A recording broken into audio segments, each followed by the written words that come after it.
అల్హమ్దులిల్లాహి రబ్బిల్ ఆలమీన్ వస్సలాతు వస్సలాము అలా సయ్యిదిల్ అంబియాయి వల్ ముర్సలీన్ అమ్మా బాదు ఫౌజు బిల్లాహి మినష్ షైతానిర్ రజీం బిస్మిల్లాహిర్ రహమానిర్ రహీం. దర్సే హదీస్ రియాదుస్ సాలిహీన్లో ఇంతకుముందు మనం 20 అధ్యాయాలు 20 హదీసులు పూర్తి చేసుకోవడం జరిగింది.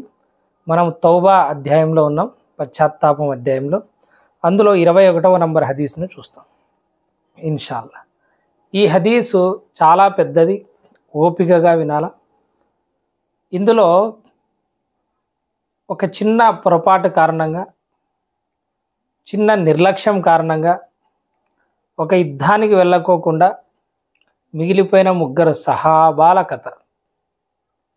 వాళ్ళు పశ్చాత్తాపం కోసం ఎంతగా పరితపించారు, ఎన్ని రోజులు అల్లాహతాలా యొక్క కారుణ్యం కోసం వేచి చూశారు, ఏ విధమైనటువంటి పరిస్థితులు వాళ్ళు ఎదుర్కొన్నారు, అంతటి కష్టమైన పరిస్థితుల్లో కూడా సత్యం మీద ఏ విధంగా నిలబడ్డారు అనేది మొత్తం ఈ యొక్క హదీసులో మనకు లభిస్తుంది. సై హదీస్ ఇది. జాగ్రత్తగా ఒక్కొక్క పాయింట్ వినే ప్రయత్నం చేయండి. ఈ హదీసును మనకు ఎవరు తెలియజేస్తున్నారంటే Hazrat Abdullah bin Kab bin Malik. Kab bin Malik కుమారుడైనటువంటి హజరత్ అబ్దుల్లా రదియల్లాహు తఆలా అన్హు ఈ హదీసును తెలియజేస్తున్నారు. ఆయన తండ్రి అంటే కాబ్ బిన్ మాలిక్ గారు, ఈయన సహాబీ. కాబ్ బిన్ మాలిక్ గారు ముసలితనంలో అంధులైపోయినప్పుడు ఆయనకు ఈయన కొడుకు దారి చూపించేవాళ్ళు. అలా ఆఖరి దశలో ఉండగా తబూక్ యుద్ధం సందర్భంగా, తబూక్ యుద్ధం అనేది ఒకటి ప్రవక్త సల్లల్లాహు అలైహి వసల్లం గారి కాలంలో జరిగింది. ముస్లింలకు మరియు రోమన్ సైన్యానికి మధ్య జరగాల్సినటువంటి ఒక యుద్ధం. తబూక్ అనేది ఒక ప్రదేశం పేరు. ఆ ప్రదేశంలో యుద్ధం జరగాల్సిందే, చాలా పెద్ద యుద్ధం జరగాల్సి ఉండే. రోమన్ సామ్రాజ్యంతో జరగబోయే మొట్టమొదటి యుద్ధం కావాల్సి ఉండేది. ఆ యుద్ధానికి వెళ్ళకోకుండా ఉండిపోయినటువంటి సంఘటన గురించి కాబ్ బిన్ మాలిక్ ఆయన కుమారునికి ఈ విధంగా వివరించారు. అబ్దుల్లాకు కాబ్ బిన్ మాలిక్ అనే సహాబీ ఈ విధంగా చెప్తున్నారు. ఆయన ఏమంటున్నారంటే హజరత్ కాబ్ బిన్ మాలిక్ రదియల్లాహు తఆలా అన్హు ఇలా తెలియజేశారు, నేను ఒక్క తబూక్ యుద్ధంలో తప్ప మరే యుద్ధంలోనూ దైవ ప్రవక్త సల్లల్లాహు అలైహి వసల్లం గారిని వదిలి వెనక ఉండిపోలేదు. ఒక్క తబూక్ యుద్ధంలో మాత్రమే ఈయన వెనకుండిపోయారు. అయితే బదర్ యుద్ధంలో కూడా ఈయన పాల్గొనలేదు. బదర్ యుద్ధం ఇస్లాంలో మొట్టమొదటి జరిగినటువంటి యుద్ధం. అయితే అది యుద్ధం చేయడం కోసం వెళ్ళలేదు బదర్ యుద్ధానికి. ఒక వర్తక బిడారాన్ని ఆపడానికి వెళ్ళాం, సడన్గా అక్కడ యుద్ధం స్టార్ట్ అయింది. ఈయన కాబ్ బిన్ మాలిక్ గారు అన్సారీ అంటే మదీనాలో ఉండేటువంటి వాళ్ళు. వీళ్ళు చాలామంది అందులో పాల్గొనలేదు. అందులో పాల్గొనాలనే రూల్ కూడా అల్లాహతాలా ఏం పెట్టలేదు. కానీ తబూక్లో పాల్గొనాలనే రూల్ మాత్రం అల్లాహతాలా పెట్టినాడు. తబూక్లో పాల్గొనని వాళ్ళు మునాఫికులుగా, కపటులుగా డిక్లేర్ అయిపోయినట్టే. కాబట్టి తబూక్ యుద్ధం చాలా పెద్ద యుద్ధం, చాలా ఇంపార్టెంట్ యుద్ధం. ఈ తబూక్ యుద్ధానికి మొత్తం ముస్లింలందరినీ ప్రవక్త సల్లల్లాహు అలైహి వసల్లం గారు హాజరు కావాల్సిందే అని చెప్పడం జరిగింది. ఇందులో నుంచి ఎవరైనా తప్పించుకున్నారు అంటే వాళ్ళను మునాఫికులుగా, పక్కా మునాఫికులుగా గుర్తించేవాళ్ళు. తబూక్ అనేది ఒక ప్రదేశం పేరు. మదీనా నుండి దగ్గర అది 680-700 కిలోమీటర్ల దూరంలో ఉంటుంది. అంత దూరం వెళ్ళి యుద్ధం చేయాల్సినటువంటి పరిస్థితి. ఇప్పుడు కాబ్ బిన్ మాలిక్ గారు అంటున్నారు, బదర్ యుద్ధంలో కూడా నేను పాల్గొనలేదు, అయితే ఆ యుద్ధానికి రమ్మనే షరతు మాకేం విధించలే, కేవలం వర్తక బిడారాలను అడ్డుకోవడానికి మాత్రమే వెళ్ళారు ప్రవక్త గారు, అక్కడ యుద్ధం జరిగిపోయింది. అయితే కాబ్ బిన్ మాలిక్ రదియల్లాహు తఆలా అన్హు గారు ఎవరైతే ఈ సంఘటన తెలియజేస్తున్నారో ఆయన ఎంత గొప్ప సహాబీ అంటే, ఇంకా ప్రవక్త సల్లల్లాహు అలైహి వసల్లం గారు మక్కాలో ఖురైషుల మధ్య ఉన్నప్పుడు ఎవరు ఇస్లాంని స్వీకరించడానికి సాహసించినటువంటి పరిస్థితుల్లో, ప్రవక్త గారి సహాబాల్ని హింసిస్తానటువంటి తరుణంలో, హిజ్రత్కు వెళ్ళాల్సినటువంటి పరిస్థితుల్లో ఒక బృందం మదీనా నుండి దగ్గర 10-12 మంది ప్రవక్త సల్లల్లాహు అలైహి వసల్లం గారి దగ్గరికి వచ్చి ఉఖబా అనే ప్రాంతం దగ్గర ప్రవక్త సల్లల్లాహు అలైహి వసల్లం గారిని కలిసి ఒక బైత్ చేయడం జరుగుతుంది, ఇస్లాం స్వీకరించడం జరుగుతుంది. ప్రవక్త సల్లల్లాహు అలైహి వసల్లం గారికి మదీనా వస్తే ఆశ్రయం ఇస్తాము అని చెప్పేసి అక్కడ ప్రమాణం చేయడం జరుగుతుంది. ఆ బైతే ఉఖ్బాలో పాల్గొన్నటువంటి సహాబీ కాబ్ బిన్ మాలిక్ గారు. అది చాలా పెద్ద సంఘటన, ఎందుకంటే దాని తర్వాతనే హిజ్రత్ అనేది స్టార్ట్ అయ్యింది. అంతకుముందు మక్కాలో కష్టాలు పడతా ఉన్నాం. ఆ బైతే ఉక్బా ప్రమాణం మొదటిది, బైతే ఉక్బా ప్రమాణం రెండవ, దాని తర్వాత ఇంకా ప్రవక్త సల్లల్లాహు అలైహి వసల్లం గారు మదీనాకి హిజ్రత్ పోయినారు. ఇప్పుడు కాబ్ రదియల్లాహు తఆలా అన్హు గారు అంటున్నారు, నాకు మాత్రం బదర్ యుద్ధం కంటే ఉక్బా ప్రమాణమే గొప్పది. నా వద్దకు బదర్ యుద్ధం కంటే కూడా ఉక్బా ప్రమాణమే నా దృష్టిలో అత్యంత ప్రియమైనది, అత్యంత గొప్పది అని. ఇంకా ఈయన యుద్ధంలో ఎందుకు పాల్గొనలేదో ఆ కారణం చెప్తున్నాడు చూడండి. నేను తబూక్ యుద్ధంలో పాల్గొనపోవడానికి కారణం నా దగ్గర డబ్బు లేక కాదు, ఐశ్వర్యం లేక కాదు, వాహనాలు లేక కాదు. ఆయన అంటున్నారు, నా దగ్గర ఆ రోజుల్లో మునుపెన్నడూ లేనంత సంపద ఉంది, చాలా ఆరోగ్యవంతునిగా ఉన్నాను. అంతకుముందు నా దగ్గర అల్లా సాక్షి 2 వాహనాలు ఉండేవి కాదు, కానీ ఆ సమయంలో నా దగ్గర ఉన్నాయి. వాహనం లేదనే సాకు చెప్పడానికి లేదు. ఆస్తి సంపదలు బాగానే ఉన్నాయి, ఆరోగ్యం బాగానే ఉంది. అయితే ఏమైందంటే, సాధారణంగా ప్రియప్రవక్త సల్లల్లాహు అలైహి వసల్లం గారు ఏదైనా యుద్ధానికి వెళ్ళాలనుకుంటే ఎక్కడ యుద్ధం చేయబోతున్నామో చూచాయిగా చెప్పేవాళ్ళు. అంటే ఎగ్జాక్ట్ ప్లేస్ చెప్పేవాళ్ళు కాదు, పేర్లు మార్చి చెప్పడం కానీ, అంటే వేరే ఇంకొక పేరు చెప్పడం కానీ, లేదా రూట్ వేరే చెప్పడం కానీ, ఇట్లాంటివి చెప్పేవాళ్ళు అనమాట. ఎందుకంటే ఇన్ఫర్మేషన్ లీక్ అవుతుంది కాబట్టి. కానీ తబూక్ యుద్ధం గురించి మాత్రం తేట తెల్లం చేయడం జరిగింది. చాలా ముందే చెప్పడం జరిగింది, సహాబాలందరినీ ప్రిపేర్ చేయడం జరిగింది. ఆఖరికి తబూక్ యుద్ధం చేసేటువంటి సమయం వచ్చింది. ఆ యుద్ధం ఎప్పుడు జరిగింది అంటే నిన్నటి నెలలోనే జరిగింది, అది రజబ్లోనే జరిగింది. కానీ మన దగ్గర ఎక్కడ అటువంటి ప్రస్తావన కూడా ఎక్కడ జరగదు. చాలా గొప్ప కష్టాలు పడినటువంటి ఒక సైన్యం కింద మనం చెప్పుకోవచ్చు. దాన్ని ఏమంటారంటే జైషుల్ ఉస్రా అంటారు. జైషుల్ ఉస్రా అంటే అష్ట కష్టాలు పడినటువంటి సైన్యము అది అని. ఆ సైన్యం ఎందుకు అంత అష్ట కష్టాలు పడిందంటే, తీవ్రమైనటువంటి ఎండాకాలంలో ఆ యుద్ధం అనేది జరిగింది. మదీనా నుంచి ఎన్ని కిలోమీటర్లు? 700 కిలోమీటర్ల దగ్గర. తీవ్రమైనటువంటి ఎండాకాలం. కాబ్ గారు అంటున్నారు, అది సుదీర్ఘ ప్రయాణం, తీవ్రమైనటువంటి ఎండాకాలం, చుక్క నీరు కూడా దొరకనటువంటి ఎడారి ప్రాంతం గుండా ప్రయాణం చేయాలి. శత్రువులు చాలా ఎక్కువ సంఖ్యలో ఉన్నారు. అక్కడ ఎంతమంది ఉన్నారంటే 1,00,000 మంది ఉన్నారనే సమాచారం మనకు వచ్చింది. తబూక్ దగ్గర వాళ్ళు కాచుకొని ఉన్నారు, రోమన్ సైన్యం మన మీద యుద్ధం ప్రకటించడానికి సిద్ధంగా ఉన్నారు. మనమే అక్కడికి వెళ్ళి వాళ్ళని అడ్డుకోవాలా అనేది ప్లాన్. వాళ్ళను మదీనా వరకు రానియకూడదు అని. ఎండాకాలం, ఎడారి గుండా ప్రయాణం చేయాలా, నీళ్లు కూడా దొరికే పరిస్థితి లేదు, కాలినడకన పోవాలా, అందరికి వాహనాలు కూడా లేవు. అందుకని ఎక్కువ మంది కూడా సైన్యం ఉన్నారు. ఇక్కడ కూడా ప్రవక్త సల్లల్లాహు అలైహి వసల్లం గారు అందరికీ చెప్పడం జరిగింది, అందరూ తప్పకుండా పాల్గొనాలా అని. యుద్ధ సన్నాహాలు చేసుకోవడానికి వీలుగా ఉంటుందని భావించి ముస్లింలకు ప్రియప్రవక్త సల్లల్లాహు అలైహి వసల్లం గారు యుద్ధ తంత్రం గురించి పూర్తిగా విడమర్చి చెప్పారు. దిశను కూడా చెప్పడం జరిగింది, మనం ఈ రూట్లో పోతాము అని అన్ని క్లియర్గా ముందే చెప్పేసినారు. ప్రియప్రవక్త సల్లల్లాహు అలైహి వసల్లం గారి వెంట చాలా పెద్ద సంఖ్యలోనే ముస్లింలు ఉన్నారు. వాళ్ళ పేర్లన్నీ రిజిస్టర్లో రాయడం మొదలు పెడితే ఆ రిజిస్టర్ కూడా సరిపోదు. ఒక అంచనా ప్రకారం దాదాపుగా 30,000 మంది సహాబాలు ఆ యుద్ధంలో పాల్గొన్నారు. ఎంతమంది? 30,000 మంది సహాబాలు. అందులో నుంచి ఎంతమంది మిస్ అయిన వాళ్ళ గురించి మాట్లాడుతున్నాం మనం? 3 గురించి. ఎందుకంత తీవ్రంగా మాట్లాడుకోవాల్సి వస్తుందంటే ఆ యుద్ధం అంత పెద్దది. ఆ 3 మిస్ అయినారు. 30,000 మంది సహాబాలు పాల్గొన్నారు. మరి అందరూ అక్కడికి పోతే మరి మదీనా పరిస్థితి ఏమి? ఇక్కడ ఖురైష్లు కూడా దాడి చేయొచ్చు కదా. ఇక్కడ ఎవరిని పెట్టినారో తెలుసా? ప్రవక్త సల్లల్లాహు అలైహి వసల్లం గారు హజరత్ అలీ రదియల్లాహు తఆలా అన్హు గారిని ఇక్కడే పెడతారు. హజరత్ అలీ రదియల్లాహు తఆలా అన్హు గారిని తబూక్ యుద్ధంకి మాత్రమే ఆయన వెళ్ళలే.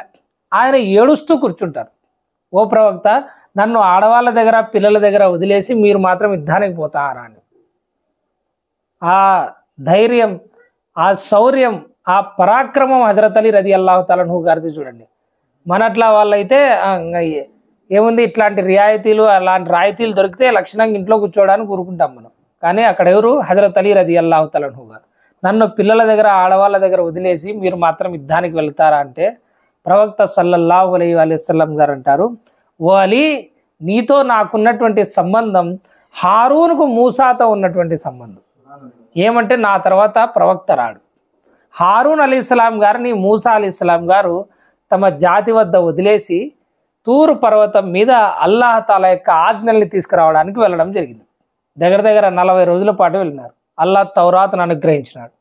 అక్కడ వాళ్ళ జాతికి తోడుగా, వాళ్ళ జాతికి నాయకుడిగా ఎవరిని పెట్టిపోయినారు? మూసా గారు, హారూన్ అలైహిస్సలాం. ఇప్పుడు ముహమ్మద్ సల్లల్లాహు అలైహి వసల్లం గారు అక్కడ యుద్ధానికి పోతా ఇక్కడ రక్షణగా ఎవరికి పెట్టిపోతారు? హజరత్ అలీ రదియల్లాహు తఆలా అన్హు గారు. అయితే కాబ్ బిన్ మాలిక్ రదియల్లాహు తఆలా అన్హు గారు అంటున్నారు, అందరూ చాలా ఎక్కువ సంఖ్యలో పాల్గొంటున్నారు. యుద్ధానికి పోకుండా ఎగవేయాలనుకున్నవాడు తనకు గురించి అల్లాహ్ వహీ ద్వారా ప్రవక్తకు తెలియపరిస్తే తప్ప ఎవరు తెలుసుకోలేరని భావించేవాడు. ఎందుకంటే 30,000 మందిలో ప్రవక్త గారు ఎవరెవరిని అడుగుతారు చెప్పండి. కాబట్టి ఎవరన్నా వెనకలు ఉండిపోవాలనుకున్నా ఉండిపోవచ్చు ఇప్పుడు. ఎందుకంటే ఎవరు ఎక్కడ నరిగే పరిస్థితులు కూడా లేదు. ఒకవేళ ప్రవక్త గారు అదే పనిగా గుర్తు చేసుకుని అడిగితే తప్ప.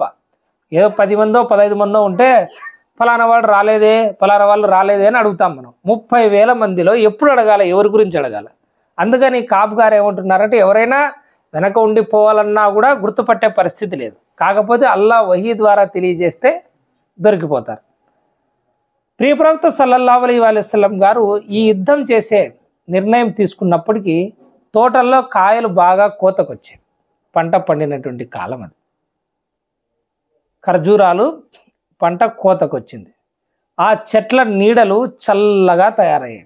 ఖర్జూరాల తోటలోకి పోయి ఆ నీడల్లో కూర్చుంటే ఇంకా అక్కడే మనసు ఉండిపోతుంది. నా మనసు కూడా ఆ వైపే మెగ్గు చూపింది. అల్లాహు అక్బర్ కబీరా. ఎవరికి? ఒక పెద్ద సహాబీ. ఎట్లాంటి సహాబీ అంటే ప్రవక్త సల్లల్లాహు అలైహి వసల్లం గారి దగ్గర 3 కవులు ఉండేవాళ్ళు. ఎంతమంది? 3. ఒకరి పేరు హస్సాన్ బిన్ సాబిత్, ఇంకొకరు అబ్దుల్లా బిన్ రవాహా, మరొకరు కాబ్ బిన్ మాలిక్. వీళ్ళు ఇందులో ఈయన కాబ్ బిన్ మాలిక్ తన కత్తితోనూ యుద్ధం చేసేవాళ్ళు, తన నోటితోనూ యుద్ధం చేసేవాళ్ళు. ఈయన నోటితో యుద్ధం చేయడం అంటే మాటలు, వాక్యాల ద్వారా, కవితల ద్వారా శత్రువుల మీద బాణాలు సంధించేవాడు. ఇట్లాంటి సహాబీకి కూడా ఒకానొక పరిస్థితుల్లో పోకూడదని లేదు, ఎగరగొట్టాలని కూడా లేదు. కానీ అక్కడ పండ్లు తోటలు ఈ పనుల్లో కొంచెం అటు పక్క ఆ పనుల్లో పడిపోయినారు. అయితే ఆయన అంటున్నారు, నేను కూడా యుద్ధ సన్నాహాలు పూర్తి చేసుకొని ఉదయం బయలుదేరేవాడిని. పొద్దున్నే పోయి ఇంకన్నీ యుద్ధానికి రెడీ చేసుకుందాం ఏముంది లేని. కానీ సాయంత్రం ఏమీ రెడీ చేసుకోకుండానే వెనక్కి వచ్చేవాడిని. నా దగ్గర అన్ని వసతులు ఉన్నాయి కాబట్టి ఏముందిలే, నిదానంగా పోయేటప్పుడు అయినా సరే రెడీ చేసుకొని పోవచ్చులే, ఏముంది, ఒక వాహనము కొంత సామాగ్రి కదా అని రోజు ఇదే విధంగా పోతూ ఉంది. నిర్లక్ష్యం వస్తూ ఉంది. నేను అదే స్థితిలో ఉండగా ప్రజలు మాత్రం యుద్ధ సన్నాహాలు చేసుకోవడంలో నిమగ్నులైపోయారు. ఒకరోజు ఉదయం ప్రవక్త సల్లల్లాహు అలైహి వసల్లం గారు ఆయన వెంట ముస్లింలు కూడా యుద్ధానికి బయలుదేరిపోయారు. ఈయన ఇంకా రెడీ చేసుకోవాలి. ఈరోజు రేపు తోట ఇక్కడే పోతారు వస్తారు, ఇదే సరిపోయింది. ఆయన అంటున్నారు, అప్పటికీ నేను యుద్ధ సన్నాహాల విషయంలో ఎలాంటి నిర్ణయము తీసుకోలేదు. ఉదయం పోతున్నాను, సాయంత్రం వస్తున్నాను, ఎటూ తేల్చుకోలేకపోతున్నాను. నా పరిస్థితి అలాగే ఉండిపోయింది. అదే సమయంలో ముస్లింలు సమరోత్సాహంతో ముందుకు సాగిపోతున్నారు. యుద్ధ తంత్రం కూడా పకడ్బందీగా సాగుతుంది. అప్పుడు కూడా బయలుదేరి వారిని కలుసుకుందామని భావించాను. ఇప్పుడు కూడా బయలుదేరిపోయిన తర్వాత కూడా ఏదో రకంగా పోయి కలుసుకుందామని భావించాను. కనీసం అప్పుడైనా బయలుదేరి ఉండింటే నా అదృష్టం బాగుండేది. అప్పుడైనా బయలుదేరి వాళ్ళలో కలుసుకొని ఉంటే ఎలాగోలా చేరుకునేవాడిని, నా అదృష్టం బాగుండేది. కానీ నాకు ఆ అదృష్టం లేకుండా పోయింది. ప్రియ ప్రవక్త సల్లల్లాహు అలైహి వసల్లం గారు వెళ్ళిపోయిన తర్వాత చూస్తే మదీనాలో కపటులు, చీత్కరించబడిన వారు, అల్లాహ్ కారణగ్రస్తులుగా ఖరారు చేసినటువంటి వాళ్ళు, అంటే రోగాల బారిన పడిన వాళ్ళు, నడవలేనటువంటి వాళ్ళు, వీళ్ళు తప్ప నాలాగా ఆరోగ్యంగా ఉన్నవాడు ఎవడు నాకు కనపడలేదు. అయితే మునాఫికులు ఉన్నారు, లేదా వెళ్ళలేని పరిస్థితుల్లో ఉండే అనారోగ్యానికి పాలైనటువంటి వాళ్ళు ఉన్నారు.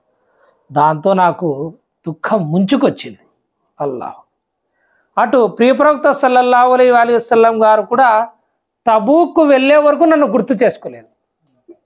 ఒకవేళ ఆయన గుర్తు చేసుకున్నా కాబీడి అని అడిగింటే ఇంకా ఇంటి దగ్గర ఉన్నాడంటే ఎవరినైనా పంపించే వాళ్ళేమో ప్రవక్త గారు, పోయి పిలుచుకొని రాకుండా కాబునని వెంటనే నేను అన్ని వదిలేసి వచ్చేవాడిని.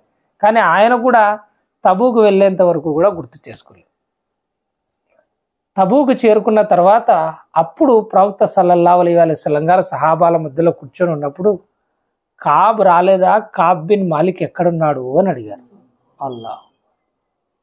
అప్పుడు ఒక వ్యక్తి లేచి అతనికి 2 దుప్పట్లు 2 బాహువులు ఆ 2 చూసుకొని మురిసిపోతా యుద్ధానికి రాకుండా ఆ 2 ఆపేశాయి అన్నాడు. 2 దుప్పట్లు అంటే పగలొకటి రాత్రి ఒకటి మార్చేది, లేదా కింద పరుచుకునేది పైన కప్పుకునేది ఒకటి. అంటే అతనికి తోటలు ఆడే పడుకోవడం, వాటికి కావలిగా ఉండడం, 2 బాహువులు ఆరోగ్యవంతంగా ఉన్నాడు, దృఢంగా ఉన్నాడు, దాన్ని నమ్ముకొని అక్కడే ఉండిపోయినాడు ఆయన అని కంప్లైంట్ చేయడం జరిగింది. వెంటనే హజరత్ ముఆజ్ బిన్ జబల్ రదియల్లాహు తఆలా అన్హు గారు లేచి అతని యొక్క మాటని ఖండిస్తూ, నువ్వు పొరబడుతున్నావు, కాబ్ అలాంటి వాడు కాదు, కాబ్ బిన్ మాలిక్లో మేము మంచితనం తప్ప మరేమీ చూడలేదు అన్నారు. ఈ మాటలు విని ప్రియప్రవక్త సల్లల్లాహు అలైహి వసల్లం గారు మౌనం వహించారు. ఏమీ మాట్లాడలేదు, ఫేవర్గాను మాట్లాడలేదు, వ్యతిరేకంగాను మాట్లాడలేదు. ఒక ఉత్తమమైనటువంటి నాయకుడికి ఉండాల్సినటువంటి లక్షణం ఏంటంటే నిజానిజాలు తెలియకోకుండా ఒక వ్యక్తి సపోర్ట్గా మాట్లాడినాడనో ఒక వ్యక్తి ఆపోజిట్గా మాట్లాడినాడనో మనం మన నిర్ణయాన్ని వెంటనే వెల్లడించకూడదు. ఆయన ఏ పరిస్థితుల్లో ఉన్నాడో మనకు తెలియదు. ఒకరేమో మంచివాడు అంటున్నారు, ఒకరేమో తోటలున్నాయి ఆ తోటల మోజులో పడి రాలేదు అంటున్నారు. ప్రవక్త గారు మాత్రం ఏ మాట మాట్లాడలేదు. ఈ విషయం బాగా గుర్తుపెట్టుకోవాలి. అంతలోనే ప్రవక్త గారి దగ్గర ఒక తెల్లని దుస్తులు ధరించినటువంటి ఒక మనిషి ఎడారి గుండా వస్తున్నట్లు గమనించారు. ఆయన అబూ ఖైసమా. ఈ అబూ ఖైసమా ఎవరంటే చాలా బీదవాడు. యుద్ధ సన్నాహాలు జరుగుతున్నప్పుడు ఎవరైనా ఏమన్నా ఇవ్వండి అంటే ఈయన ఒక గుప్పెడు ఖర్జూరాలు తెచ్చి ఇచ్చారు. ఆ గుప్పెడు ఖర్జూరాలు తెచ్చిస్తే ప్రవక్త సల్లల్లాహు అలైహి వసల్లం గారు దాన్ని కూడా అక్కడ పెట్టడం జరిగింది. ఆ గుప్పెడు ఖర్జూరాలు తెచ్చిచ్చినందుకు మునాఫికులు వీళ్ళందరూ గేలి చేయడం జరుగుతుంది, ఈ ఖర్జూరాలతోనే ఇంకంతా అయ్యేది అని. కానీ అల్లాహ్ తాలా ఆయన గురించి చాలా మంచి వాక్యాలు చెప్పడం జరిగింది. ప్రవక్త సల్లల్లాహు అలైహి వసల్లం గారు ఆ పండ్లు దానం చేసినందుకు కూడా ఆయన కోసం దువా చేయడం జరిగింది. అంత మంచి సహాబీ ఆయన వచ్చారనమాట. ఆయన కూడా వచ్చారు అంటే ఏమీ లేనటువంటి వాళ్ళు కూడా కాలినడకనైనా సరే యుద్ధానికి వచ్చి చేరుకున్నారు. ఇప్పుడు కాబ్ అంటున్నారు, అక్కడ ప్రవక్త సల్లల్లాహు అలైహి వసల్లం గారు దాదాపుగా 20 రోజులు ఉన్నారు. ఎన్ని రోజులు? 20 రోజులు ఉన్నారు. ఈయన మాత్రం ఇంకా వెళ్ళలేకపోయినారు. 20 రోజులైనా అక్కడ యుద్ధం జరగలే. 30,000 మంది సహాబాలు మన వాళ్ళు అక్కడే ఉన్నారు, కానీ రోమన్ సైన్యం మాత్రం అక్కడికి రాలేదు. ఆ 20 రోజులు ప్రవక్త సల్లల్లాహు అలైహి వసల్లం గారు ఆ చుట్టుపక్కల అరేబియా చుట్టుపక్కల ఉన్నటువంటి ఆ బార్డర్స్లో ఉన్నటువంటి ఆ యొక్క తెగల వాళ్ళ దగ్గరికి వెళ్ళి వాళ్ళతో సంధి చేసుకోవడం, అక్కడ ఇస్లాం గురించి చెప్పడం, ఈ కార్యక్రమాలన్నీ పూర్తి చేసుకొని 20 రోజుల తర్వాత మదీనా వైపుకు తిరుగుముఖం పట్టారు.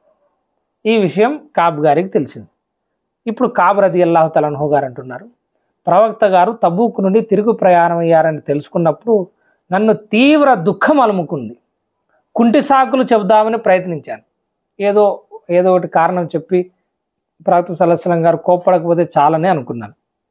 కానీ ప్రియ ప్రవక్త సల్లల్లాహు అలైహి వసల్లం గారి ఆగ్రహం నుంచి తప్పించుకునే మార్గం ఏదని మనసులో అన్వేషణ మొదలైంది. కానీ అబద్ధాలు చెప్పి నేను తప్పించుకోలేను, అల్లాహ్ తాలా తెలియజేస్తాడు. మరి అబద్ధాలు నేను చెప్పినా అని తెలిస్తే ప్రవక్త గారు ఎంత కోప్పడతారు. నా మనసులో అన్వేషణ ప్రారంభమైంది, ఏం చెప్పాలి. ఇంకా సేపట్లో రానున్నారని నాకు తెలిసిపోయింది. ఇంకా నా మనసులో కళ్ళబొల్లి ఆలోచనలన్నీ పటాపంచలైపోయాయి. అబద్ధాలు చెప్పి తప్పించుకోలేననే విషయం నాకు అర్థమైపోయింది. ఏదేమైనా సరే నిజం ఉన్నది ఉన్నట్లుగా చెప్పాలని నిర్ణయించుకున్నాను. ఏమైనా కానీ ప్రవక్త ఏమైనా అన్ని నేను నిర్లక్ష్యమే, ఏదో రాలేకపోయినా నేను నిజమే చెప్తాను అని చెప్పేసి ఆయన నిశ్చయించుకున్నారు. తెల్లవారింది. ప్రవక్త సల్లల్లాహు అలైహి వసల్లం గారు తెల్లవారుజామునే మదీనాకు తిరిగి వచ్చారు. ప్రయాణం నుండి తిరిగి వచ్చిన తర్వాత ముందుగా మస్జిద్కి వెళ్ళి 2 రకతుల నమాజ్ చేయడం అలవాటు. ఇది ఈ హదీస్ నుంచి కూడా సాబితవుతుంది. ప్రవక్త సల్లల్లాహు అలైహి వసల్లం గారు వెళ్ళేటప్పుడు నమాజ్ చేసి వెళ్ళేవారు, ఇంట్లో వాళ్ళందరినీ పలకరించి వచ్చేవాళ్ళు. తిరిగి వచ్చిన తర్వాత మదీనాలో మస్జిదే నబవీలో వెళ్ళి 2 రకాతుల నఫిల్ నమాజ్ చేసేవాళ్ళు, ఆ తర్వాత ప్రజల్ని కలుసుకునేవాళ్ళు. ఇప్పుడు మదీనాకు వచ్చారు, మస్జిద్కి వెళ్ళారు, 2 రకాతులు నమాజ్ చేశారు, ఆ తర్వాత ప్రజల్ని కలుసుకున్నారు. ఆయన వాయితీ ప్రకారం ఈసారి కూడా అదే విధంగా చేశారు. అయితే కపటులందరూ అంటే ఇస్లాం పైకి ఏమో స్వీకరించినట్లు చెప్తారు, కానీ లోపల మాత్రం ఇస్లాంని నాశనం చేయాలని ఉంటుంది. అట్లాంటి వాళ్ళని ఏమంటారంటే మునాఫికులు, కపటులు అంటారు. వాళ్ళందరూ ప్రవక్త గారి దగ్గరికి వచ్చి అబద్ధపు ఒట్లేసి, ఓ ప్రవక్త, నా భార్యకు బాగాలేదు, నాకు ఇంట్లో ఇది లేదు, నాకు వాహనం దొరకలే, డబ్బు సరిపోలే, ఏదో ఒకటి ప్రవక్త గారి దగ్గరకు వచ్చి ఒట్టేసి, అల్లా మీద ఒట్టేసి మరి అబద్ధాలు చెప్పి కుంటి సాకులు చెప్పేవారు. దీని గురించి కూడా అల్లాహ్ తఆలా ఖురాన్లో తెలియజేయడం జరిగింది. దాదాపుగా 80 మంది ఈ విధంగా చేసినారు. ప్రవక్త సల్లల్లాహు అలైహి వసల్లం గారు అందరితో ప్రమాణం చేయించుకొని అల్లా వాళ్ళ స్థితి, ఓ అల్లా నీకే బాగా తెలుసు అని క్షమించి వదిలేసినారు. ఎందుకంటే వాళ్ళు మునాఫికులని అందరికీ తెలుసు. నేను కూడా ప్రవక్త సల్లల్లాహు అలైహి వసల్లం గారి దగ్గరికి వెళ్ళి హాజరయ్యాను. ఎవరు? కఅబ్ బిన్ మాలిక్. నేను ఆయనకు సలాం చేయగానే ఆయన చిరునవ్వు చిందించారు. అయితే ఆ నవ్వులో కించిత్ అయిష్టత తొంగి చూసింది. కానీ ఆ నవ్వు అంత ప్రేమపూర్వకంగా లేదు, అందులో కొంచెం ఏదో నా పట్ల అయిష్టత కనిపిస్తుంది అని ప్రవక్త సల్లల్లాహు అలైహి వసల్లం గారు అన్నారు. నేను ఇంకాస్త ముందుకెళ్ళి ఆయన ఎదురుగా కూర్చున్నాను. అప్పుడు ప్రవక్త సల్లల్లాహు అలైహి వసల్లం గారు, చెప్పు, నువ్వు యుద్ధానికి ఎందుకు రాలేదు? వాహనం కొనుక్కోలేదా? వాహనం దొరకలేదా అని అడిగారు. ప్రవక్త సల్లల్లాహు అలైహి వసల్లం గారికి ఎంత ఆశ అంటే, ఎక్కడ నిర్లక్ష్యం వల్ల రాలేదో, లేకపోతే ఎక్కడ వదిలిపెట్టి అదే పనిగా రాలేదేమో అని అంటారేమోనని ప్రవక్త సల్లల్లాహు అలైహి వసల్లం గారు ముందే చెప్పు, ఏదైనా వాహనం దొరకలేదా, లేదంటే ఏదైనా ప్రాబ్లం వచ్చిందా అని ముందే ఆయన అడుగుతారు. ఒక లీడర్కి ఉండాల్సినటువంటి మెయిన్ లక్షణం ఇది. ఎదుటివాన్ని సంజాయిషీలతో సతాయిచ్చే బదులు కారణం ఏదైనా ఉందేమోనని నిజాయితీగా అడిగే ప్రయత్నం చేయాలి.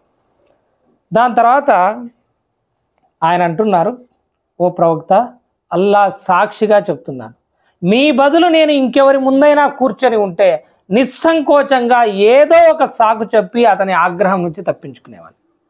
మీ ముందు కాకుండా ఎవరి ముందైనా నేనుంటే ఏదో ఒకటి చెప్పి తప్పించుకునేవాడిని. పైగా నాకు వాక్చాతుర్యం కూడా బాగానే ఉంది, ఎందుకంటే కవి కదా, మాటలు కూడా బాగానే చెప్పగలను నేను. కానీ అల్లా సాక్షి, ఈరోజు నేను మీ ముందు అబద్ధం చెప్పి మీ ఆగ్రహం నుంచి తప్పించుకున్నా త్వరలోనే అల్లా మీకు తెలియజేస్తాను. ఈ అఖిదా సహాబాలకు పూర్తిగా ఉండేది. మనం ప్రవక్త సల్లల్లాహు అలైహి వసల్లం గారి దగ్గర ఏ విషయం దాచిపెట్టలేం, అల్లా ఆయనకు తెలియజేస్తాడు.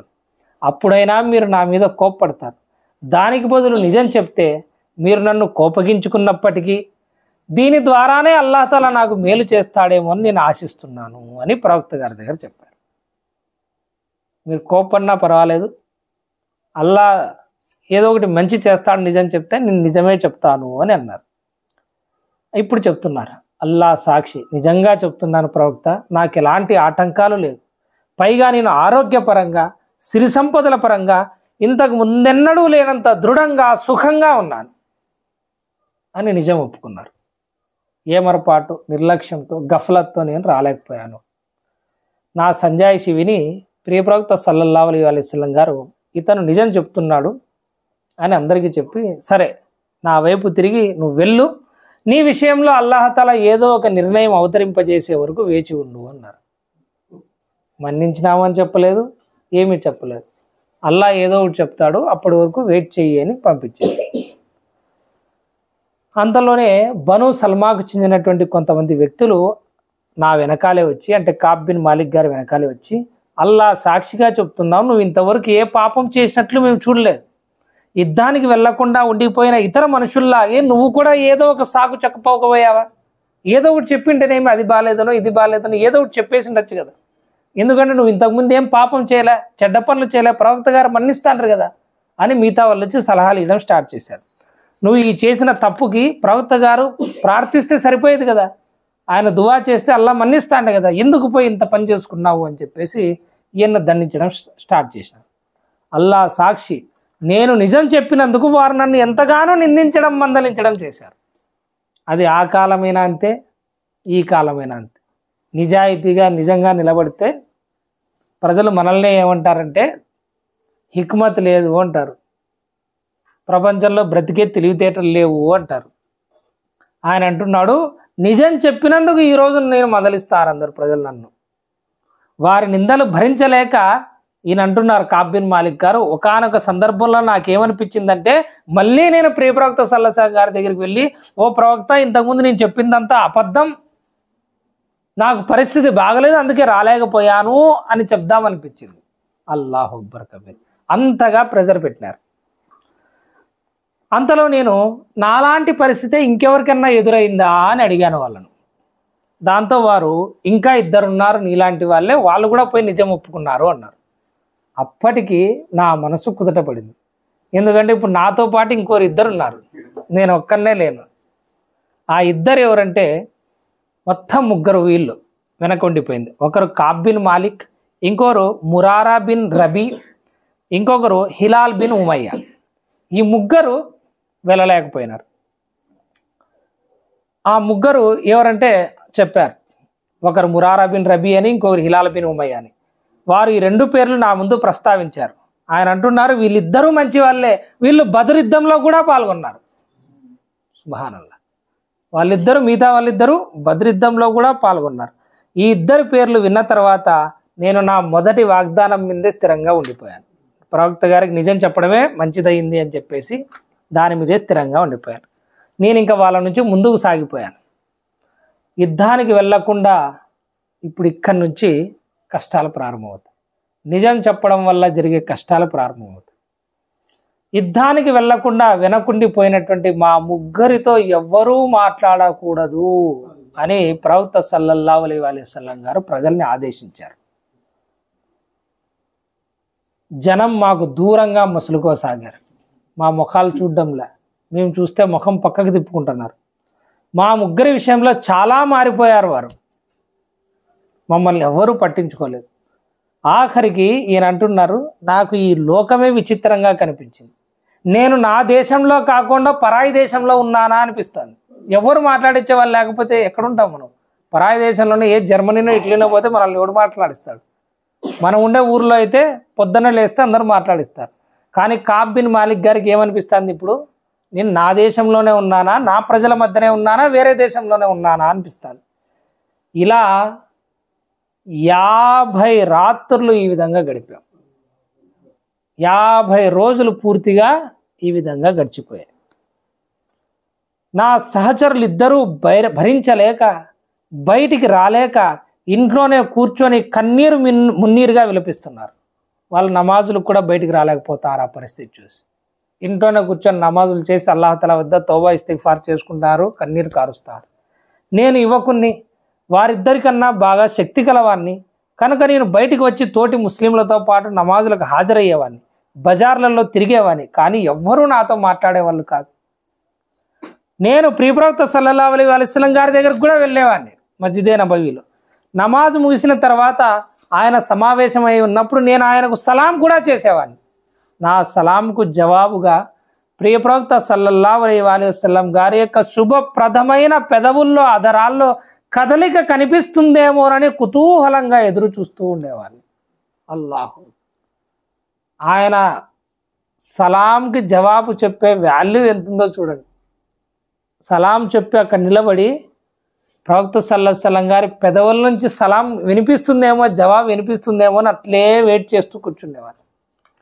ఆయనకు దగ్గరగా నిలబడి నమాజు చేస్తూ దీన చూపులతో ఆయన వైపే చూస్తుండేవాడిని.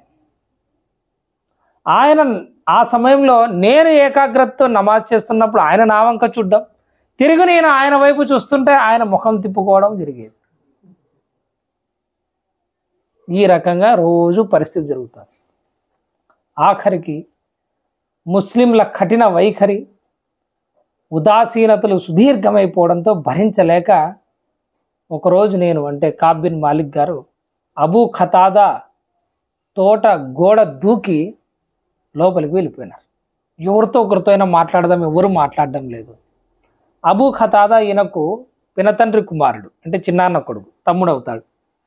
పైగా బాగా ఇష్టం కాబ్ బిన్ మాలిక్ గారికి అబూ ఖతాదా అంటే. అబూ ఖతాదా కూడా చాలా గొప్ప సహాబీ. ఆయనకు వెళ్ళి సలాం చేసినాడు తోటలో ఉంటే. అల్లా సాక్షిగా చెప్తున్నాను, ఆయన నా సలాంకు జవాబు చెప్పలేదు. అల్లాహ్. సహాబాల ట్రీట్మెంట్ ఏ విధంగా ఉండేదో చూడండి. ఇస్లాంలో ఉన్నావా, అల్లా ఆయన ప్రవక్తకు విధేయత చూపిస్తున్నావా, నా ఆస్తి నీదే, నా ప్రాణం నీదే, అన్నీ నీకే సొంతం. కానీ ఏమైనా ప్రవక్తకు కానీ అల్లాకు కానీ అవిధేయత చూపే పని లేదన్నా చేస్తే సహాబాలు ఎట్లుండేవాళ్ళు? ఈ రకంగా ట్రీట్మెంట్ ఉండేది. మనం ఎట్లున్నాం?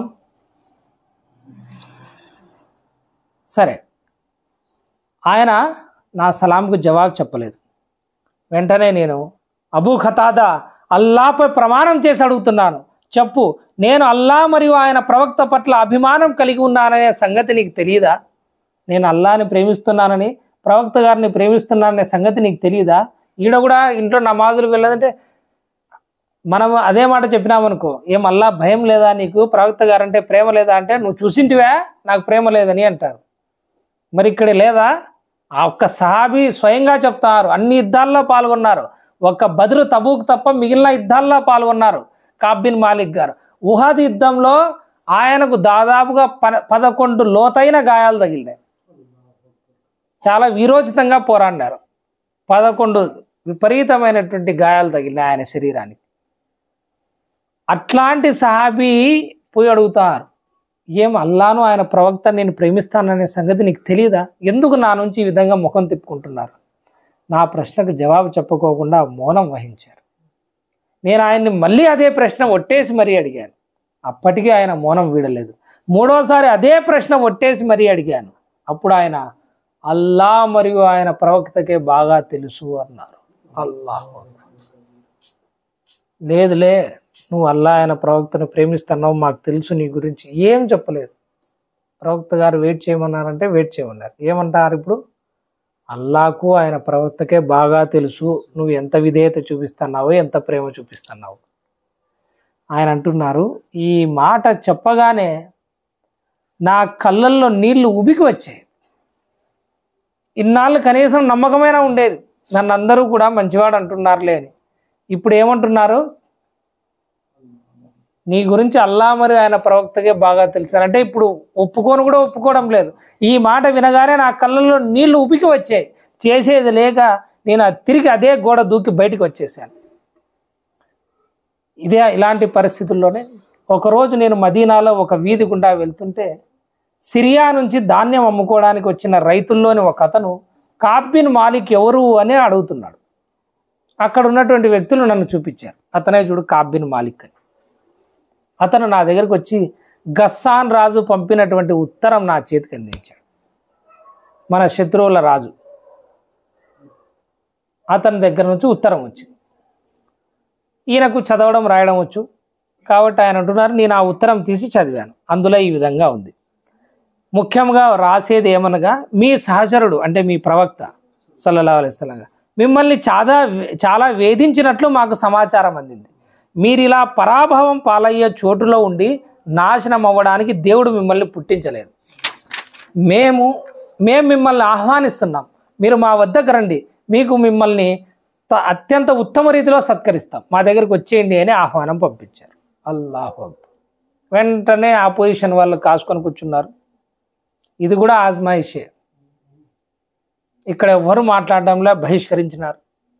అక్కడ శత్రువుల దగ్గర నుంచి పిలుపు వచ్చింది, మీకు సత్కరిస్తాం, మీకు కానుకలు ఇస్తాం, ఇక్కడ ఎందుకు అవమానాల పాలవుతారు అని చెప్పేసి ఉత్తరం వచ్చింది. ఆ ఉత్తరం చదివిన తర్వాత నేను, ఇది కూడా ఒక పరీక్ష అన్న, ఇది కూడా ఒక ఆజ్మాయిషే, ఇది కూడా ఒక టెస్టే. వెంటనే దాన్ని పొయ్యిలో పెట్టి తగలబెట్టేశాను. 50 రోజుల్లో ఈ విధంగా 40 రోజులు గడిచిపోయాయి. ఇంతవరకు ఎటువంటి రెస్పాన్స్ లేదు, వహీ ఏం అవతరించలేదు. అంతలోనే ప్రవక్త సల్లల్లాహు అలైహి వసల్లం గారి దగ్గర నుంచి ఒక వ్యక్తి వచ్చాడు, ఒక సందేశం తీసుకొని వచ్చాడు. వచ్చి అతను నా దగ్గరకు వచ్చి, నీవు నీ భార్యకు దూరంగా ఉండాలని ప్రవక్త గారు ఆదేశించారు అన్నాడు. ఇన్నాళ్ళు ప్రజలే మాట్లాడలే, ఇప్పుడు భార్య కూడా మాట్లాడకూడదు, భార్య కూడా దూరంగా ఉండాలని ప్రవక్త సల్లల్లాహు అలైహి వసల్లం గారు చెప్పారు. దానికి ఆయన, ఏమిటి, నేను ఆమెకు విడాకులు ఇవ్వాలా అని అడిగారు. నువ్వు విడాకులు ఇవ్వాల్సిన అవసరం లేదు, కానీ ఆమెకు దూరంగా ఉండు, ఆమె దగ్గరికి పోకు అని చెప్పాడు. ఇంకో ఇద్దరు ఉన్నారు కదా, హిలాల్ బిన్ ఉమయ్య మరియు మురారా బిన్ రబీ వాళ్ళకు కూడా ఇట్లాంటి ఆజ్ఞనే జారీ చేశారు. నేను మా ఆవిడతో, నువ్వు పుట్టింటికి వెళ్ళు, నా దగ్గర ఉండొద్దు, అల్లా ఏదో ఒక తీర్పు నా విషయంలో అవతరింపజేసిన తర్వాత చూసుకుందాం, ఇక్కడ నా దగ్గర ఉండొద్దు అని చెప్పాను.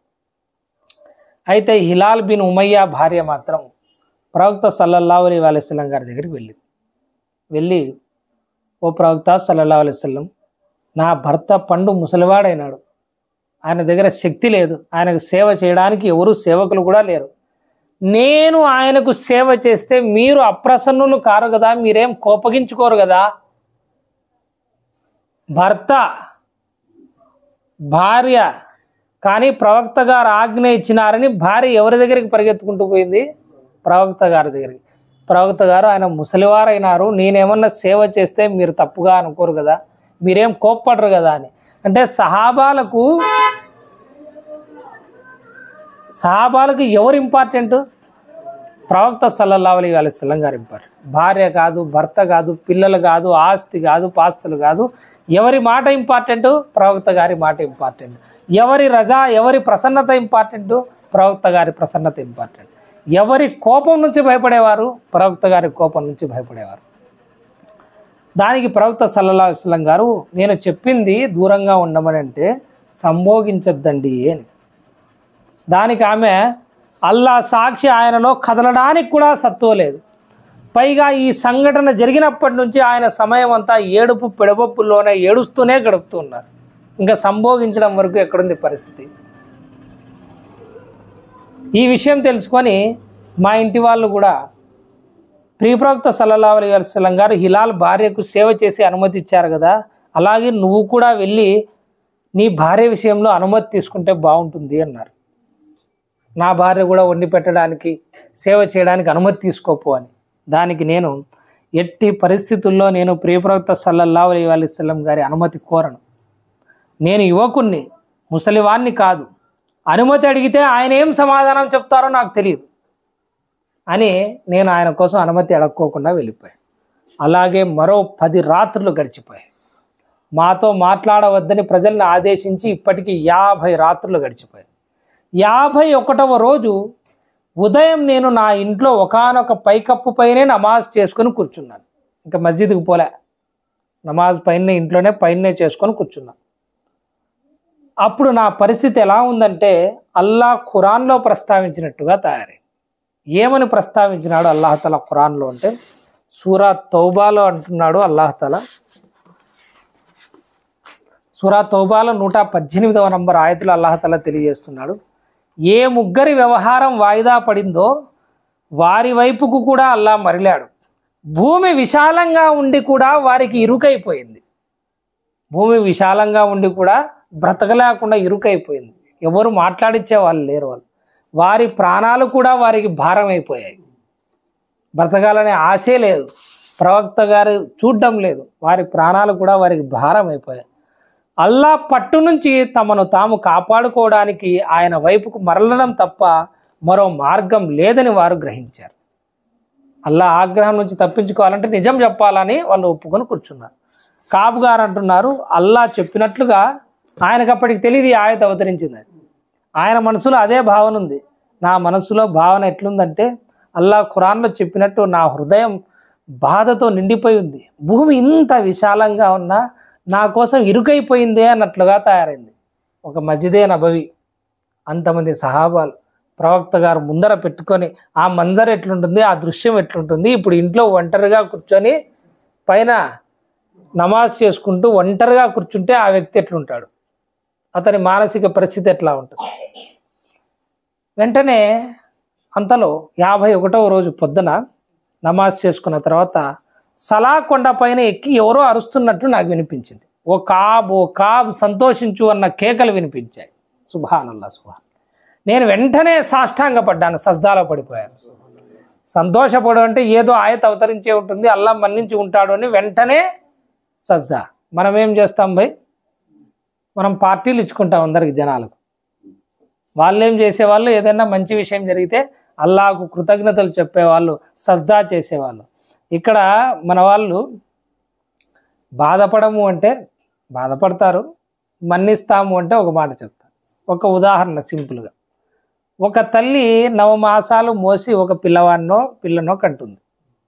ఆ తండ్రి ఆ 9 నెలల పాటు అల్లాహకు దువా చేస్తూ ఉంటాడు, ఎదురు చూస్తూ ఉంటాడు. డెలివరీ సక్రమంగా అవ్వాలని, అన్నీ సక్రమంగా అవ్వాలని, ఖర్చు తక్కువ అవ్వాలని, ఆరోగ్యం బాగుండాలని, ఎన్నెన్నో ఆశలు, కోరికలు, బాధలు, భయాలు అన్నిటినీ అల్లాహ్ తాలాకు నివేదించుకుంటూ ఉంటాడు. బిడ్డ పుట్టి బయటకు వస్తాడు.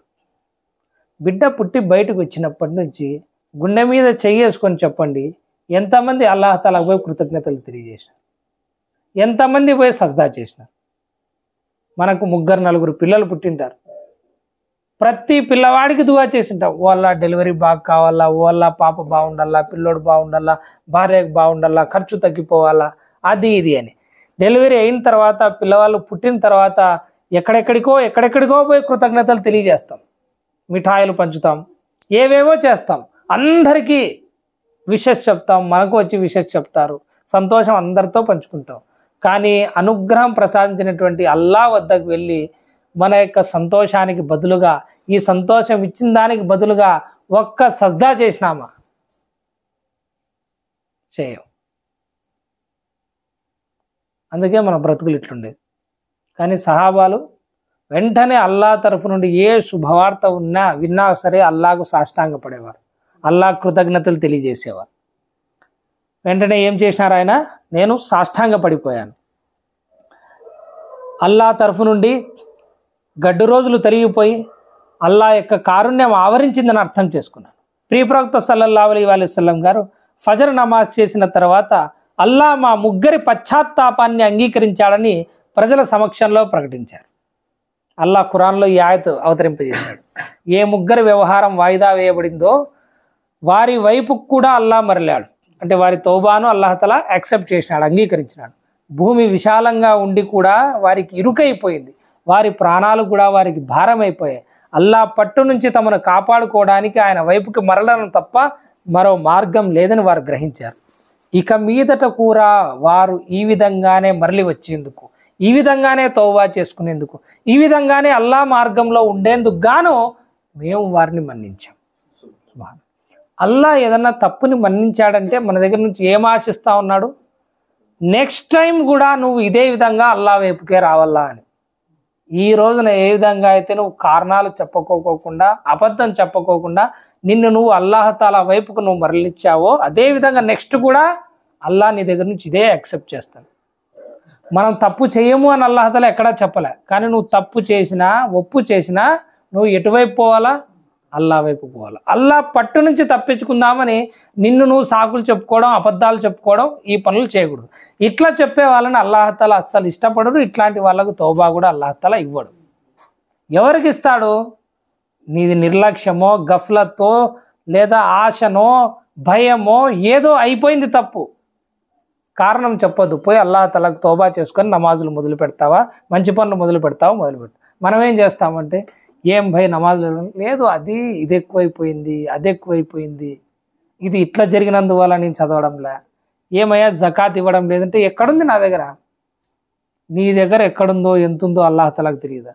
ఎవరి దగ్గర నుంచో తప్పించుకొని పోదామని ఈ సాకులన్నీ చెప్తాను. ఈయన కూడా సాకులు చెప్పగలిగేవారే చెప్పాలనుకుంటే, ఎవరేమనే వాళ్ళు కూడా కాదు. కానీ ఆయన కష్టాలు ఎదురైనా సరే నిజం మీద నిలబడతామన్నారు. అల్లాహకు తౌబానే చేసుకుంటాను తప్ప నేను అబద్ధం చెప్పను అన్నాడు. అల్లాహ్ అంటున్నాడు, అందుకే నేను వాళ్ళ వైపు మరలాను, ఎందుకంటే వాళ్ళు నా వైపుకి వచ్చారు అని. ఇంకా అల్లాహ్ తాలా అంటున్నాడు, నిశ్చయంగా అల్లాహ్ ఇన్నల్లాహ హువ తవ్వాబుర్ రహీం, అల్లాహ్ అమితంగా పశ్చాత్తాపాన్ని స్వీకరించేవాడు మరియు అపారంగా కరుణించేవాడు. దీని తర్వాత అల్లాహ్ తాలా ఆయత నాజిల్ చేశాడు, యా అయ్యుహల్లజీన ఆమనుత్తఖుల్లాహ్ వకూను మఅస్సాదికీన్, ఓ విశ్వసించిన వారలారా, ఓ విశ్వాసులారా, అల్లాహకు భయపడండి మరియు వకూను మఅస్సాదికీన్, సాదికీన్ వెంట ఉండండి, సాదికీన్తో పాటు ఉండండి, సత్యం పలికే వాళ్ళతో పాటు ఉండండి, సత్యవంతులతో పాటు ఉండండి. మనం ఎవరితో ఉంటాం? సత్యవంతుల యొక్క మజిలిస్ని వదిలిపెట్టి, సత్యవంతుల యొక్క సహవాసాన్ని వదిలిపెట్టి 24 గంటలు అబద్ధాలు చెప్పే వాళ్ళ దగ్గర, ఫ్రాడ్ చేసే వాళ్ళ దగ్గర, గప్పాలు కొట్టే వాళ్ళ దగ్గర, ప్రపంచంలో ఉన్నదంతా మాయనంతా తీసుకొచ్చి పెట్టే వాళ్ళ దగ్గర సహవాసం చేసుకుంటా కూర్చుంటాం. అల్లా ఈ సంఘటన చెప్పిన తర్వాత అంటున్నాడు, సత్యవంతులు అంటే ఇట్లాంటి వాళ్ళు, తప్పు చేయని వాళ్ళు కాదు, తప్పు చేసినా ఒప్పుకుంటారు, అల్లా వైపుకు మరలుతూ ఉంటారు.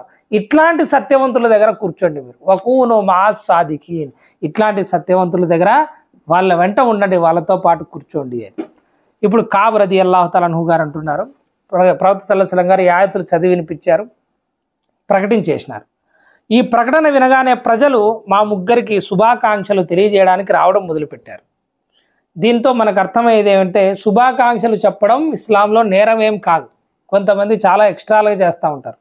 శుభాకాంక్షలు చెప్పచ్చు, కంగ్రాచులేషన్స్ చెప్పచ్చు, ఇదేం తప్పు కాదు. అయితే ఆ జరిగినటువంటి సంఘటన కూడా ఎట్లాంటిది అయి ఉండాలంటే, ఇస్లాం చెప్పినటువంటి విధానానికి లోబడి ఉండాలి. ఏదన్నా మంచి పని పుణ్యకార్యం ఉంటే మనం అభినందించవచ్చు, ఏదైనా మంచి రోజుకి అభినందించవచ్చు.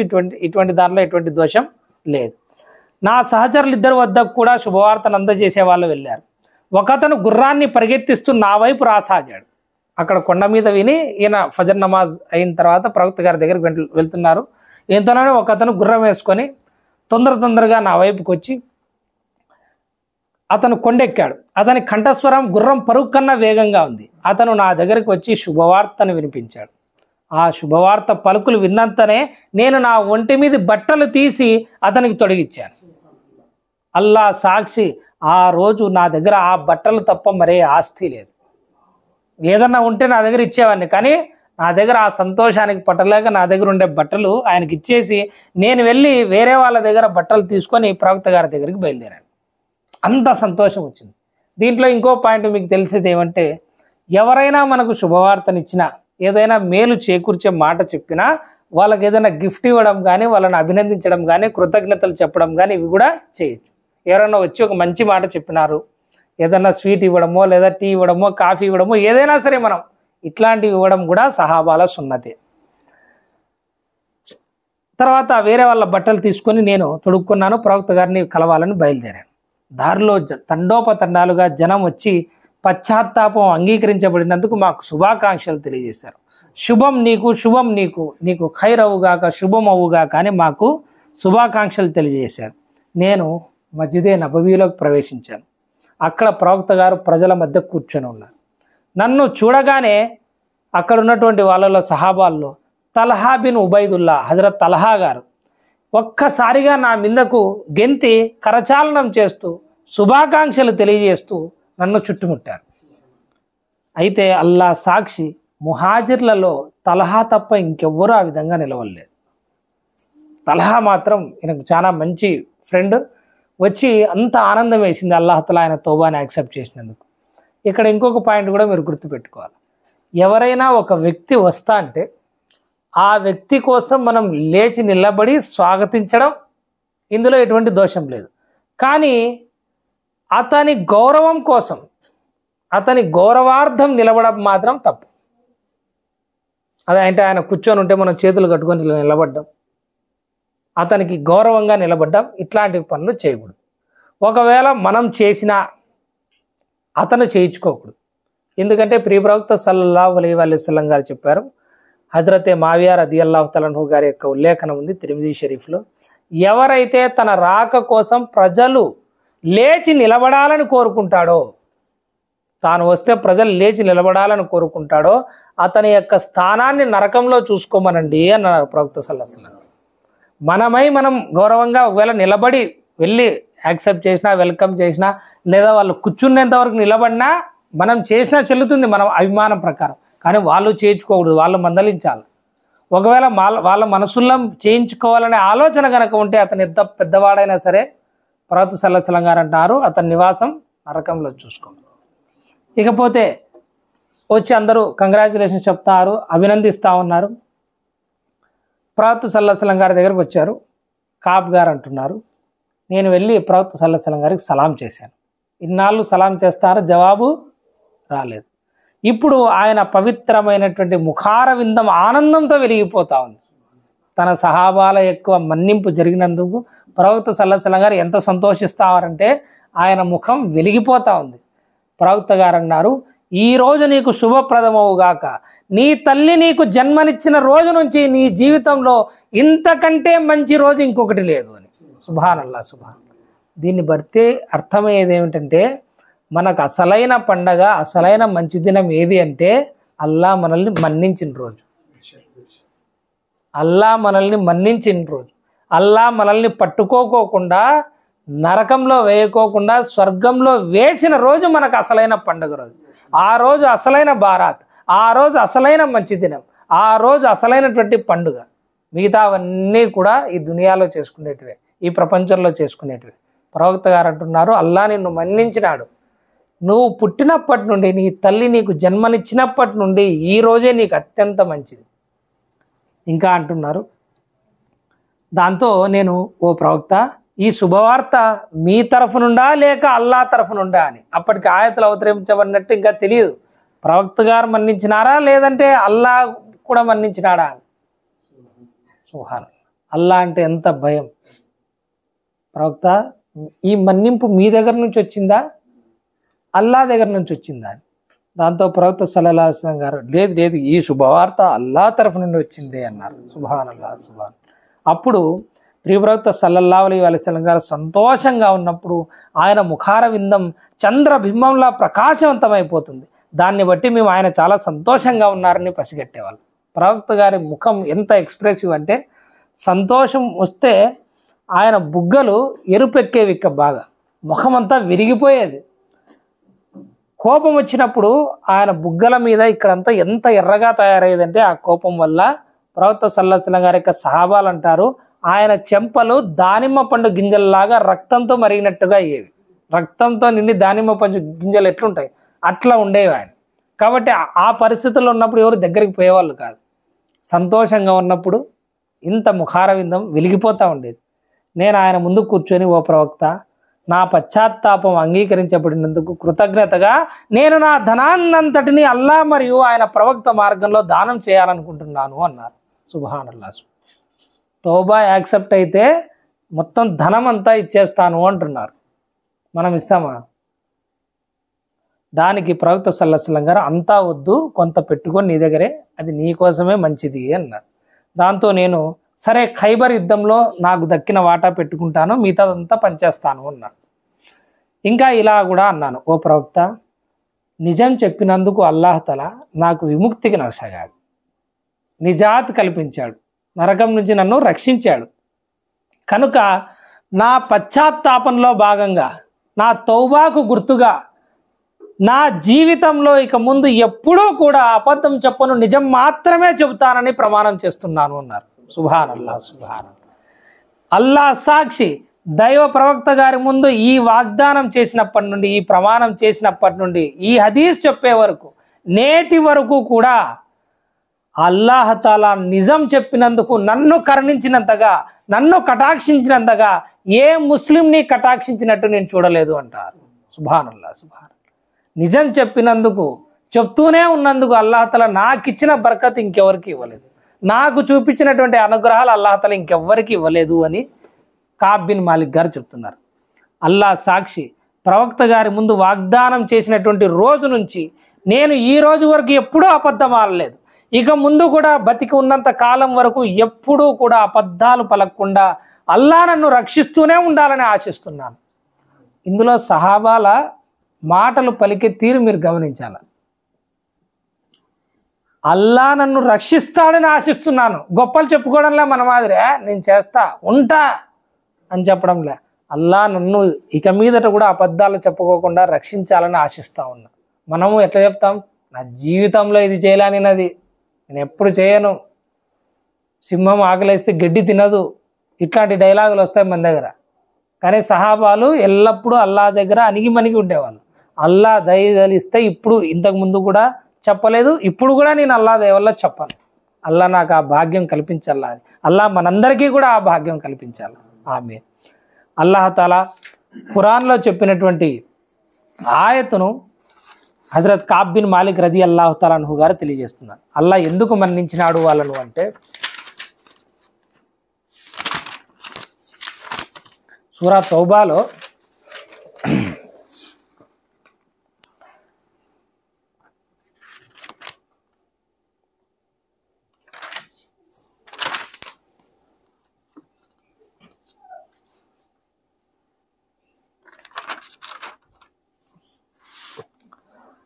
సూరా తౌబాలో అల్లాహ్ తఆలా తెలియజేస్తున్నాడు 115 నుంచి 119 నంబర్ ఆయతుల్లో,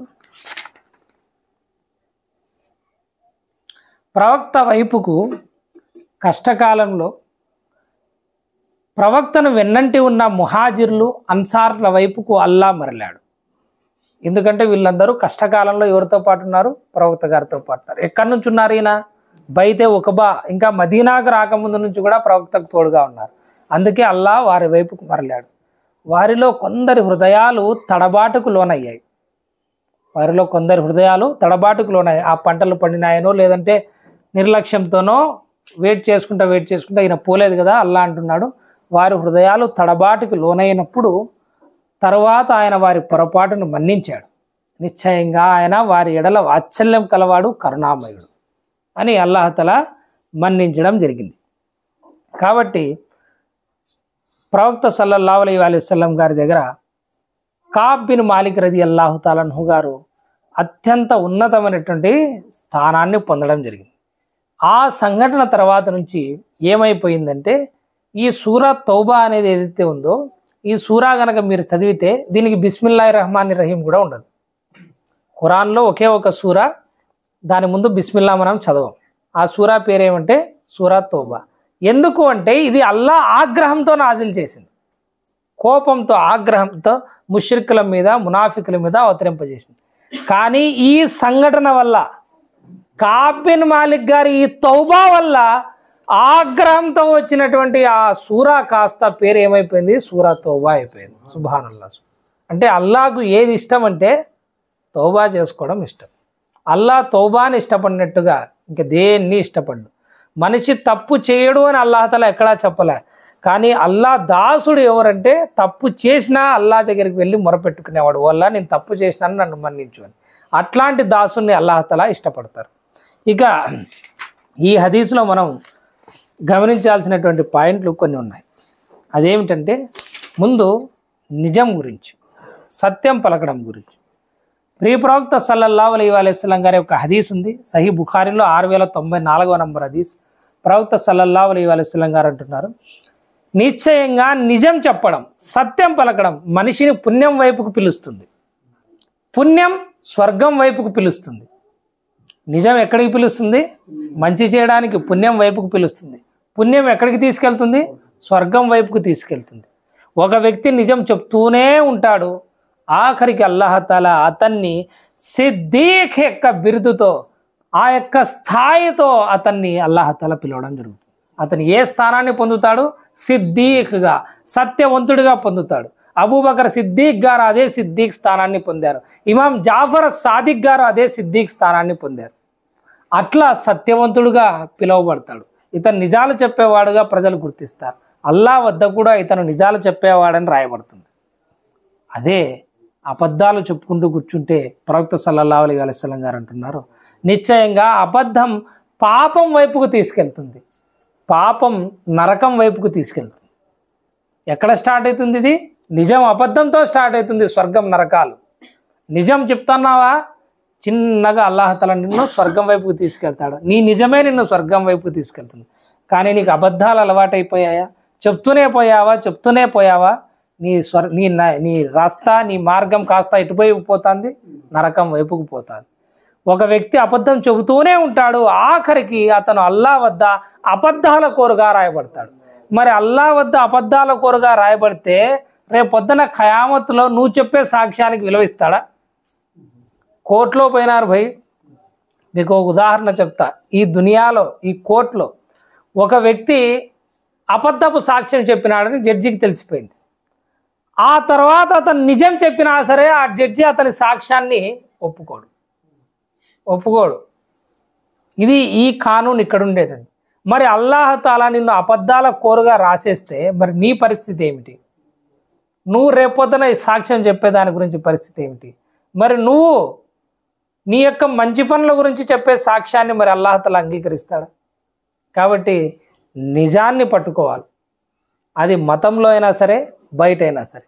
అబద్ధాన్ని పట్టుకొని వేలాడితే అది ఎందులో అయినా సరే అది నరకానికి తీసుకుని పోయేది. ఇంకొక విషయం ఏమిటంటే, ముస్లింలు ఏ పరిస్థితుల్లో ఉన్నా సరే, సర్వకాల సర్వావస్థల్లోనూ ప్రస్తుతానికి కష్టాలు ఎదురైనా, నష్టాలు ఎదురైనా నిజాన్ని నమ్ముకోమనే ప్రవక్త సల్లల్లాహు అలైహి వసల్లం గారు చెప్పినారు. ఆయన సహాబాలు నిరూపించి చూపించినారు. ఎందుకంటే నిజం చెప్తే ప్రారంభంలో కష్టాలు ఎదురైనప్పటికీ ఆఖరికి అంతా కూడా సర్దుకుంటుంది. కానీ అబద్ధాలతో జీవితాంతం మనం కాలం వెళ్ళదీయలేం. అబద్ధం చెప్పడం అనేది ఎవరి లక్షణం? ఇది కపటుల లక్షణం. అబద్ధం చెప్పడం ఎవరి లక్షణం? కపటుల లక్షణం. ఇది మంచి శుభవార్తలు విన్నప్పుడు, మంచి పనులు చేసినప్పుడు అల్లా మార్గంలో ధనం ఖర్చు పెట్టడం కూడా సహాబాల యొక్క సున్నత్. అదేవిధంగా గురువు దగ్గర కానీ, పెద్దల దగ్గర కానీ, ముఖ్యంగా హాకిం పాలకుని దగ్గర కానీ ఎటువంటి పరిస్థితుల్లో కూడా అబద్ధాలు చెప్పి వాళ్ళ ఆగ్రహం నుంచి తప్పించుకునే ప్రయత్నం చేయకూడదు. ఆయన పోయి ప్రవక్త సల్లల్లాహు అలైహి వసల్లం గారి దగ్గర ఏదన్నా సాకు చెప్పి ఉండొచ్చు, కానీ ఆయన చెప్పలే. ఇక్కడ గురువు ఏదన్నా మందలిస్తాడనో, లేదా ఏదన్నా ఒక మాట అంటాడనో, లేదా ఫలానా పెద్ద మనిషి ఏదన్నా ఒక మాట అంటాడనో అతని దగ్గర మాట పడకూడదు అనేటువంటి ఉద్దేశంతో మనం చేసినటువంటి తప్పును మనం సాకులుగా చెప్పకూడదు. ఇదే చిన్నగా ఎక్కడికి తీసుకుపోతుంది అంటే మనల్ని అవిధేయత గురి చేస్తుంది, అబద్ధాలకు అలవాటు చేస్తుంది. కాబట్టి ఈ హదీస్ నుంచి మనం తెలుసుకోవాల్సింది ఏమిటంటే, ఇట్లాంటి వాళ్ళ దగ్గర కూడా మనం ఎటువంటి ప్రయత్నంలో కూడా, ఎటువంటి పరిస్థితుల్లో కూడా అబద్ధాలు చెప్పకూడదు, ఎక్కడే కానీ చెప్పకూడదు. కొన్ని పరిస్థితుల్లో మాత్రమే, ఉదాహరణకు మనం చెప్పే ఒక మాట వల్ల ఇద్దరి మధ్య గొడవ అవుతుంది అనుకున్నప్పుడు మనం మౌనంగా ఉంటాం. అనవసరంగా గొడవ అవుతుంది అన్నప్పుడు మనం ఏం చేస్తాం? మౌనంగా ఉంటాం. లేదా ఇద్దరిని కలపాల్సి వస్తుంది అన్నప్పుడు మనం ఒక మాట చెప్తే, ఉదాహరణకు ఒక ఇద్దరు వ్యక్తులు కొట్లాడినారు, చాలా మంచి స్నేహితులే, ఏదో మాటకు వచ్చి కొట్లాడినారు. ఇప్పుడు నేను అతని దగ్గరికి పోయి, ఒరే నీ గురించి అతను అట్లా చెప్తాండా, ఇట్లా చెప్తాండారా, మంచివాడని చెప్తాండారా అని ఎప్పుడో చెప్పింది ఇప్పుడు చెప్పినట్లుగా చెప్తాను. అబద్ధం చెప్పడంలో ఎప్పుడో చెప్పినాడు, కానీ వినేవానికి ఏమనిపిస్తుందంటే ఇప్పుడు చెప్తా ఆడేమో అన్నట్లు అనిపిస్తుంది. దీన్ని ఏమంటారంటే తోరియా అంటారు. ఏమంటారు? తోరియా.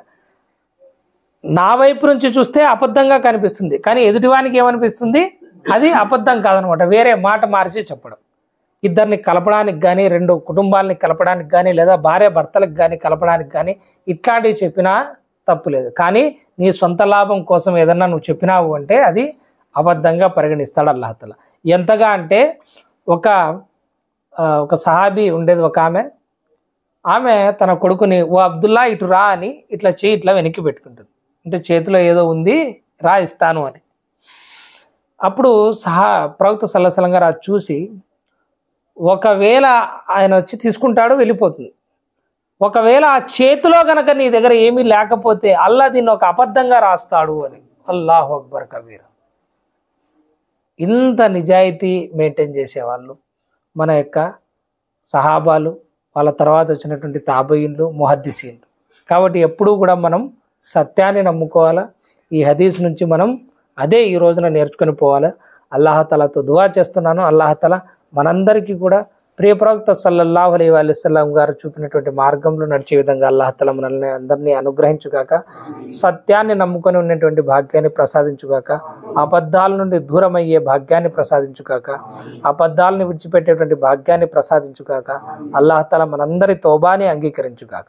ఇన్నల్లాహ వ మలాయికతహు యుసల్లూన అలన్ నబీ యా అయ్యుహల్లజీన ఆమను సల్లు అలైహి వసల్లిము తస్లీమా.